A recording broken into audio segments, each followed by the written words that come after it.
என்னமோ ஒன்று நடக்க போகுது, ஆனால் என்ன நடக்க போகுதுன்னு தெரியல. ஸோ சாட்டர்டே எபிசோடில் வந்து அய்யனார் துணையில் அந்த ஐயர் வந்து சேரன் கிட்ட தாலியை கொடுக்கும் போது ஒரு பேக்கெட்டில் இருக்கும்போது நினச்சேன் ஏதோ ஒன்று நடக்க போகுது அப்படின்ட்டு. சரி நாளைக்கு ப்ரொமோ பார்த்தா தெரிஞ்சிடும் அப்படின்னு பார்த்தா ப்ரொமோ இப்போ வரைக்கும் விடலை.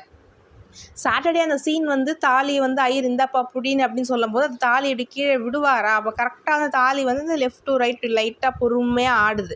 அப்போ கரெக்டாக சேரனோட ஐபால்ஸும் அந்த தாலியை பார்க்குமா, கரெக்டாக அவரோட ஐபால்ஸும் லெஃப்ட் டு ரைட் வந்து மூவ் ஆகும்.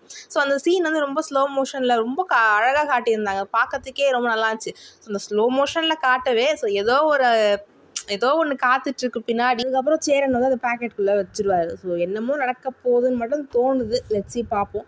அதே மாதிரி சாட்டர்டே எபிசோடு அய்யனார் துணை ரொம்ப அழகாக ரொம்ப எமோஷ்னலாக போயிட்டு இருந்தது. அதாவது நிலா வந்து அவங்களுக்கு வந்து தெரிஞ்சு போச்சு இந்த மாதிரி அவங்க வந்து ஃபோனை வந்து எடுக்கலை, ரிங்கு போகல அப்படின்னு சொல்லும்போது அவங்க ரொம்பவே தேம்பி அழ ஆரம்பிச்சிருவாங்க. அழுது சேரன்கிட்ட சாரி எவ்வளோ சாரி.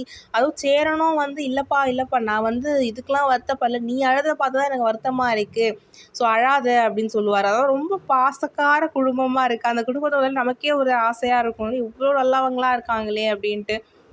சுற்றி நம்ம பாண்டியன் பல்லவன்லாம் சொல்லுவாங்க, நீங்கள் அழாதீங்க ஏன்னா நீங்கள் வந்து நல்லதுக்குன்னு தான் பண்ணீங்க, அவங்க வரலை, சரி விடுங்க அப்படின்னு சொல்லுவாங்க. அதே மாதிரி சேரன் மனசுக்குள்ளே இருக்கிற வருத்தம் இருக்க தான் செய்யுது. ஆனால் அவர் அதை வெளியில் காட்டிக்க மாட்டார் இல்லைங்களா. ஸோ அவரோட கேரக்டராக இருக்கட்டும் எல்லாமே ரொம்ப அழகாக இருந்துச்சு சாட்டர்டே எபிசோடு பார்க்கறதுக்கு. சரி ஓகே கைஸ், லெட்ஸ் சி பார்ப்போம். எனக்கு எப்படி இந்த தாலியில் வந்து ஒரு டவுட் வர ஆரம்பிச்சிதுன்னா, பாண்டியன் சிஸ்டர் அப்படி தான், குமரவேல் வந்து தாலி தேவையில்லை, சும்மா ஒரு அரசியல் பயமுறுத்துறதுக்கோசம் எடுத்துன்னு வருவார், கட்சியில் பார்த்தா அந்த தாலி தான் அவருக்கு ஆப்பு வச்சுது. ஸோ அந்த மாதிரி இங்கே ஏதாச்சும் ஒரு ட்விஸ்ட் நடக்கும் பார்க்கலான்னு நான் சண்டேயில் வந்து இன்றைக்கி வந்து ப்ரொமோ போடுவான்னு நினச்சேன், ஆனால் போடவே இல்லை. எல்லாருமே அய்யனார் துணை ப்ரொமோ கோசம் தான் வெயிட்டிங். லெட்ஸ் சி பார்ப்போம் என்ன நடக்குதுன்னு. கண்டிப்பாக ஆனால் ஏதோ ஒரு ட்விஸ்ட் இருக்குது, அது நான் என்னன்னு தான் தெரில. ஓகே கைஸ், உங்கள் கருத்துக்களை கமெண்ட் செக்ஷனில் ஷேர் பண்ணுங்கள்.